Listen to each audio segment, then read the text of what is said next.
Assalamualaikum warahmatullahi wabarakatuh. Apa kabar anak-anakku? Semoga selalu dalam keadaan sehat walafiat. Pada pembelajaran PLH kali ini kita akan belajar pemeliharaan lingkungan biotik dan abiotik.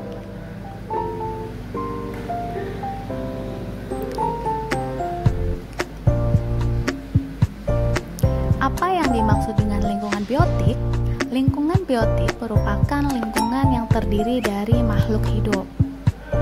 Lalu, kita akan mempelajari beberapa tingkatan makhluk hidup atau yang termasuk abiotik. Yang pertama ada individu, populasi, komunitas, dan ekosistem. Kita akan membahas satu persatu apa itu individu, populasi, komunitas, dan ekosistem. Mari kita pelajari. Anak-anak, apa yang dimaksud dengan individu? Individu yaitu makhluk hidup tunggal, contohnya seekor kelinci dan seorang anak. Jadi individu itu adalah satu. Kemudian di sini ada gambar sekumpulan kucing. Lalu apa ya yang dimaksud dengan populasi? Populasi yaitu kumpulan makhluk hidup sejenis.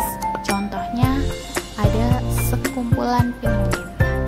Kemudian ada sekumpulan kucing. Lalu tingkatan yang selanjutnya adalah komunitas. Komunitas yaitu kumpulan berbagai populasi yang hidup pada suatu daerah dan waktu tertentu.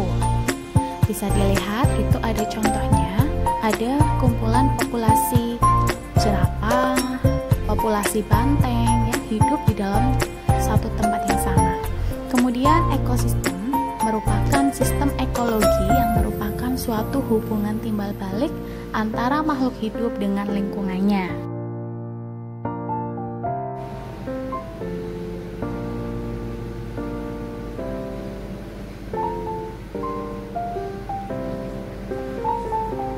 Kemudian contoh ekosistem yaitu sudah disajikan dalam gambar, itu ada rantai makanan. Pada gambar tersebut tanaman berperan sebagai produsen.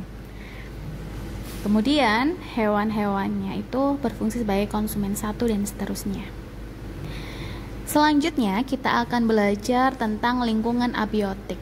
Apa yang dimaksud dengan abiotik? Lingkungan abiotik merupakan lingkungan tak hidup. Lalu, apa saja yang termasuk ke dalam lingkungan abiotik?